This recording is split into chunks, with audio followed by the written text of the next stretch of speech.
టీచర్‌కి, స్టూడెంట్‌కి పడకపోతే ఇక చూడండి దోస్తులు పెద్ద సినిమా. ఏందమ్మా నీ కథేంది? నీ బట్టలేంది? ఆ జారిన బట్టలేంది? మధ్యలో సందెందుకు పెట్టినావు? కింద పాయింట్ ఎందుకు లేపుకొనున్నావు? నీ స్టైలా? ఏంది అది?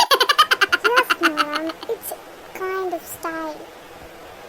నీ స్టైల్గా గిరాలుగా మా నువ్వడా అవి ఏం సోకు బట్టలే ఏమన్నా ఉన్నాయని వేసుకొని వచ్చిన బడికి గిట్లనే నానే వస్తే మేడం నా బట్టలు చూసి మీరు ఇన్సల్ట్ చేయకండి జరా జాగ్రత్తగా ఉండండి లేదా నేను ప్రిన్సిపల్కి వెళ్ళి కంప్లైంట్ చేస్తాను. నేను ఇన్సల్ట్ చేయట్లేదు అవ్వ తల్లి, నిన్ను మంచిగా రమ్మంటానా, మంచిగా చదువుకోమంటానా, అర్థమవుతుందా?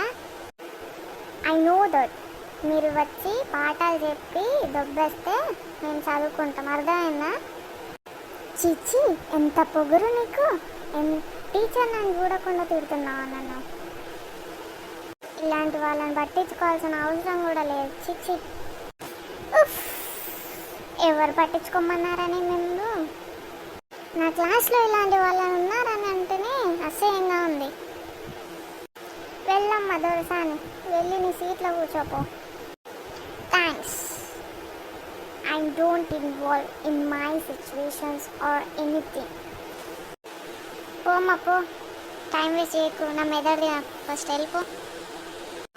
చీచి ఈ రోజుల్లో అమ్మాయిలు మంచి మాటలు చెప్తే కూడా వినిపించుకొని అంత పెద్దవాళ్ళు అయిపోయినారు. అయినా నాకేంటి, నా డ్యూటీ నేను చేసుకుంటాను.